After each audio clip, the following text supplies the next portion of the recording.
Wexford English Medium School. Kareeb Jame Masjid, Katiwali Mahalla, Viswa Kalyan. New style of education for new generations. Shaping future leaders with modern skill education. Wexford English Medium School.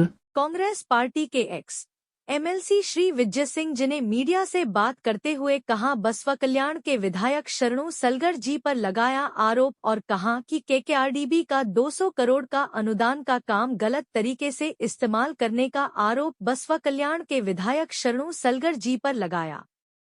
Sir ಮೊನ್ನೆ ಬಸವ ಕಲ್ಯಾಣ ನಗರದಲ್ಲಿ sir SC ST ಬಾಲಕಿಯರು ಶಾಸಕರಿಗೆ ಭೇಟಿಯಾಗಿ ಆಹಾರ ಬಗ್ಗೆ ಚರ್ಚೆ ಮಾಡಿದ್ರು sir. ಅವ್ರ ಸುರಕ್ಷತೆ ಬಗ್ಗೆನೂ ಕೇಳಿದ್ರು, ಶಾಸಕರ ಅದ್ರ ಬಗ್ಗೆ ಸುರಕ್ಷತೆ ಬಗ್ಗೆ ಮಾತಾಡಿಲ್ವಾ ಸರ್? ಓನ್ಲಿ ಆಹಾರ ಬಗ್ಗೆ ಮಾತಾಡ್ತಾರೆ ಸರ್. ಇದ್ರ ಮೇಲೆ ತಮ್ಮ ಅಭಿಪ್ರಾಯ ಇಲ್ಲ. ಅವರು ಎಲ್ಲ ವಿದ್ಯಾರ್ಥಿ ಅವರು ಎಲ್ಲ ಬಂದು ಅವರಿಗೆ ಆಹಾರ ಬಗ್ಗೆ ಹೇಳಿದ್ದಾರೆ. ಆಹಾರ ಬಗ್ಗೆ ಏನು ಕೊರತೆ ಆಗಿತ್ತು ಅದ್ರ ಬಗ್ಗೆ ಮಾತಾಡಿದ್ದಾರೆ. ಅದರಲ್ಲಿ ಏನು ತಪ್ಪಿಲ್ಲ ಅಂತ ನನಗನ್ಸುತ್ತೆ. ಸುರಕ್ಷತೆ ಬಗ್ಗೆ ಮಾತಾಡ್ಯಾರ ಸರ್. ಸುರಕ್ಷತೆ ಬಗ್ಗೆ ಮಾತಾಡಿದರೆ ನನಗೆ ಗೊತ್ತಿಲ್ಲ ಅವ್ರು ಯಾಕೆ ಮಾತಾಡಿಲ್ಲ. ಅದಕ್ಕೂ ನಾವು ಇಂಪಾರ್ಟೆನ್ಸ್ ಕೊಡಬೇಕು. ಯಾಕಂದರೆ ವಿದ್ಯಾರ್ಥಿದು ಅವ್ರು ಒಂದ್ಸಲ ಹಾಸ್ಟೆಲಲ್ಲಿ ಬರ್ತಾರೆ, ಅವ್ರಿಗೆಲ್ಲ ಮೂಲಭೂತ ಸೌಕರ್ಯಗಳು ಏನೇನಿದೆ ಎಲ್ಲದ್ರ ಬಗ್ಗೆ ಸರ್ಕಾರ ಗಮನ ಕೊಟ್ಟು ಅದಕ್ಕೆ ನಾವು ಇಂಪಾರ್ಟೆನ್ಸ್ ಕೊಡಬೇಕು ಅಂತ ನನ್ನ ಅಭಿಪ್ರಾಯ. ಸರ್ ಮೊನ್ನೆ ನಡೆದ ಶಿವಾಜಿ ಮಹಾರಾಜ್ ಜಯಂತಿಯಲ್ಲಿ ಸರ್ ತಾಲೂಕಾ ಆಡಳಿತ ವತಿಯಿಂದ ಶಾಸಕರು ಶಿವಾಜಿ ಸ್ಟ್ಯಾಚ್ಯೂಗೆ ಹಾರ ಪುಷ್ಪಾರ್ಣೆ ಮಾಡೋದಿತ್ತು ಸರ್. ಯಾವ ಕಾರಣಕ್ಕೋಸ್ಕರ ಅವ್ರು ಬಂದಿಲ್ಲ ಸರ್? ಇಲ್ಲ, ಗೊತ್ತಿಲ್ಲ. ಅದು ನನಗೆ ಗೊತ್ತಿಲ್ಲ ಯಾವ ಕಾರಣಕ್ಕೆ ಬಂದಿಲ್ಲ ಅವರು. ನೋಡಿ, ಅದು ಶಿವಾಜಿ ಪಾರ್ಕ್ ಆಗಲಿ ಶಿವಸೃಷ್ಟಿ ಆಗಲಿ ಅದು ಒಬ್ಬರದೇ ಯಾರ್ದೋ ಪರ್ಸ್ನಲ್ ಅಚೀವ್ಮೆಂಟು ಇಲ್ಲ, ಪರ್ಸ್ನಲ್ ಪ್ರಾಪರ್ಟಿನೂ ಅಲ್ಲ. ಇದು ಸಮಾಜದ ಒಂದು ಏನಂತಾರೆ ಸಮಾಜಕ್ಕೆ ಸೇರಿದ್ದು. ಅದಕ್ಕಾಗಿ ನಾನೇನು ಹೇಳಿದ್ದೆ ಅಂದರೆ, ನಾನು ಹೇಳಿದ್ದು ನೀವು ಶಿವಾಜಿ ಜಯಂತಿ ಇದೆ, ನಾವು ಕಿಲಾಯಿಂದ ಬಂದ್ವಿ, ಗಾಂಧಿ ಚೌಕ್ ಹೋಗಿ ಮತ್ತೆ ಬಸವೇಶ್ವರ ಚೌಕ್ ಹೋಗಿ ಅಂಬೇಡ್ಕರ್ ಚೌಕ್ ಹೋಗಿ ಎಲ್ಲ ಕಡೆ ಹೋಗಿ ನೆಕ್ಸ್ಟ್ ಶಿವಾಜಿ ಪಾರ್ಕ್ ಬಂದು ಶಿವಾಜಿ ಪಾರ್ಕಲ್ಲಿ ಒಂದು ಹಾರ ಹಾಕಿ ಹೋಗಬೇಕು ಅಂತ ಹೇಳಿದೆ ಅಷ್ಟೇ. ಅದರಲ್ಲಿ ಏನು ತಪ್ಪಿದೆ? ಹೌದಲ್ವಾ? ಒಂದು. ಆಮೇಲೆ ಅವ್ರು ಹೇಳೋದೇನೆಂದರೆ ನಾವು ಮೊದಲೇ ಹೋಗಿ ಹಾಕಿದ್ದೀವಿ, ನೀವು ಮೊದಲೇ ಯಾಕೆ ಹೋಗ್ತೀರಿ? ಎಲ್ಲರ ಜೊತೆಗೆ ಪ್ರೊಸೆಷನಲ್ಲಿ ಹೋಗಿ. ಜಯಂತಿ ಯಾರ್ದಿತ್ತು? ಶಿವಾಜಿ ಮಹಾರಾಜ್ ಜಯಂತಿ ಇತ್ತು. ಶಿವಾಜಿ ಚೌಕ್ ಹೆಂಗ್ ಮಿಸ್ ಮಾಡಿದ್ವಿ ಅಂತ ನಾನು ಕೇಳಿದೆ. ಆಯ್ತು, ಅವ್ರು ಹೇಳ್ತಾರೆ ನಾವು ಮೊನ್ನೆ ಹಾಕಿದ್ವಿ, ಬೆಳಿಗ್ಗೆ ಹೋಗಿ ಹಾಕಿದ್ವಿ ಅಂತ. ಪರವಾಗಿಲ್ಲ, ಅವ್ರಿಗೆ ಅದು ಸರಿ ಅನಿಸ್ತದೆ, ಮಾಡಲಿ, ಅದು ಸರಿ. ಜನರಿಗೆ ಸರಿ ಅನಿಸುತ್ತಾ ಮತ್ತೆ ಡಿಸ್ಟ್ರಿಕ್ಟ್ ಅಡ್ಮಿನಿಸ್ಟ್ರೇಷನ್ ತಾಲೂಕು ಅಡ್ಮಿನಿಸ್ಟ್ರೇಷನ್ ಸರಿ ಅನಿಸುತ್ತಾ ಅದು ಅವ್ರಿಗೆ ಪ್ರಶ್ನೆ ಮಾಡಬೇಕು. ಸರ್ ಬಸವ ಕಲ್ಯಾಣದಲ್ಲಿ ಮಹಾಜನತೆಗೆ ಬಿದ್ದ ಒಂದು ದೊಡ್ಡ ಪ್ರಶ್ನೆ ಸರ್, ರೋಡ್ ಸರಿಯಾಗಿಲ್ಲ. 200 ಕೋಟಿ ತಾವೇ ಮೊನ್ನೆ ಆರೋಪ ಮಾಡಿದ್ರು ಸರ್. 200 ಕೋಟಿ ಬಿಡುಗಡೆ ಕೆಕೆಆರ್ಡಿಬಿಯಿಂದ ಆದ್ರೂ ಶಾಸಕರು ಬಸವ ಕಲ್ಯಾಣಕ್ಕೆ ಏನೂ ಇದು ಮಾಡಿಲ್ಲ ಸರ್ ಕೆಲಸ. ನೋಡಿ, ನಾನು ಈ ಪ್ರಶ್ನೆ ನೀವು ಕೇಳಬೇಕು, ಜನಗಳು ಕೇಳಬೇಕು. ಹೌದಾ? ನಾವು ಕೇಳಿದ್ರೆ ರಾಜಕೀಯವಾಗಿ ಕೇಳಿದ್ದಂತ ಆಗುತ್ತೆ. ಅದಕ್ಕಾಗಿ ನಾವು ಹೇಳೋದು 200 ಕೋಟಿ 150ರಿಂದ 200 ಕೋಟಿ ದುಡ್ಡು ಬಂದಿದೆ, ಫಂಡ್ಸ್ ಬಂದಿದೆ. ಫಂಡ್ಸ್ ಕೊರತೆ ಇಲ್ಲ, ಸರ್ಕಾರದಿಂದ ಬರ್ತಾ ಇದೆ. ಅದು ಎಲ್ಲಿ ಹೋಗ್ತಾ ಇದೆ, ಎಲ್ಲಿ ಮಾಡ್ತಾ ಇದ್ದಾರೆ, ಹೆಂಗೆ ಮಾಡ್ತಾ ಇದ್ದಾರೆ? 3 ವರ್ಷ ಹಿಂದೆ ಏನು ರೋಡ್ ಪರಿಸ್ಥಿತಿ ಇತ್ತು, ಇವಾಗ ಏನಿದೆ ಅದೇ ಇದೆ.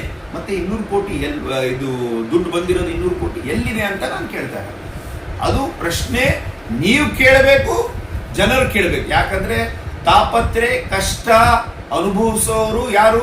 ಜನ, ಸಾಮಾನ್ಯ ಜನ ಅನುಭವಿಸ್ತಾ ಇದ್ದಾರೆ. ಅದಕ್ಕಾಗಿ ಅವ್ರು ಕೇಳಬೇಕಂತ ನಾನು ವಿನಂತಿ ಮಾಡ್ತೇನೆ. ಸರ್ ಮೊನ್ನೆ ತಾನೇ ಮುಡ್ಬಿ ಗ್ರಾಮದಲ್ಲಿ ಸರ್ ಒಂದು ಗೌರ್ಮೆಂಟ್ ಸ್ಕೂಲ್ ಕಟ್ಟಡ ಕಾಮಗಾರಿ ಚಾಲು ಆಗಿತ್ತು ಸರ್. ಅದಕ್ಕಾಗಿ ನಿರ್ಮಿತಿ ಕೇಂದ್ರದಲ್ಲಿ 80 ಲಕ್ಷದಿಂದ 1 ಕೋಟಿ ತನಕ ಅನುದಾನ ಬಿಡುಗಡೆ ಆಗಿದೆ ಸರ್.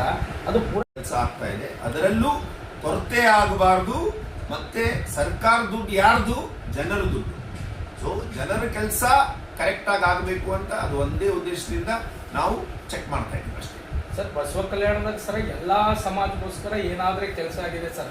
ಲಿಂಗಾಯತ ಸಮಾಜಗೋಸ್ಕರ ಅನುಭವ ಮಂಟಪ ಆಗಿದೆ ಸರ್. ಅದಾದ್ಮೇಲೆ ಮರಾಠ ಸಮಾಜಗೋಸ್ಕರ ಶಿವ ಸೃಷ್ಟಿ 10 ಎಕರೆ ಜಮೀನು ಆಗಿದೆ ಸರ್. ಅದಾದ್ಮೇಲೆ ಮುಸ್ಲಿಂ ಸಮುದಾಯಕ್ಕೋಸ್ಕರನೂ ಈದ್ಗಾ ಕಮಿಟಿ ಆಗಿದೆ ಸರ್. ಅದಾದ್ಮೇಲೆ ಹೇಮರೆಡ್ಡಿ ಮಲ್ಲಮ್ಮ ಎಲ್ಲ ಸಮಾಜ ಆಗಿದೆ ಸರ್. ಆದರೆ ಬಸವ ಕಲ್ಯಾಣದಲ್ಲಿ ಬಹುತೇಕ ಚರ್ಚೆ ನಡೆದ ವಿಷಯ ಏನಂದ್ರೆ ಸರ್, ದಲಿತ ಸಮಾಜಗೋಸ್ಕರ ಏನೂ ಕಾಂಗ್ರೆಸ್ ಸರ್ಕಾರ ಬಸವ ಕಲ್ಯಾಣದಲ್ಲಿ ಏನೂ ಮಾಡಿಲ್ಲ ಸರ್. ಇಲ್ಲ, ದಲಿತ ಸಮಾಜಕ್ಕೆ ಏನು ಮಾಡಬೇಕಿದೆ, ಹೇಳಿ ಏನು ಮಾಡಬೇಕಿದೆ? ಅವ್ರು ಬಂದು ನಮಗೆ ಹೇಳಿದ್ರೆ ನಮ್ಮ ಜೊತೆ ಚರ್ಚೆ ಮಾಡಿದ್ರೆ ನಾವು 100% ಮಾಡ್ತೇವೆ ಸರ್. ಬಹುದಿನದಲ್ಲಿ ಇಲ್ಲಿ ಬುದ್ಧಿವ್ಯಾಪ ಒಂದು ಚರ್ಚೆ ಚಾಲು ಇದೆ ಸರ್. ಅದು ಏನು ಜಾಗ ಆಗ್ತಿಲ್ಲ, ಸಮಾಜಗೋಸ್ಕರ ಏನು ಮಾಡ್ತಿಲ್ಲ ಅಂತ ಕೊರತೆ ಕರ್ತಗಳು ಹೇಳ್ತಿದ್ದಾರೆ ಸರ್ ದಲಿತ ಮುಖಂಡರು. ಅಂದರೆ ನಮ್ಮ ಹತ್ರ ಏನು ಅದ್ರ ಬಗ್ಗೆ ಯಾರು ಬಂದು ಚರ್ಚೆ ಮಾಡಿಲ್ಲ.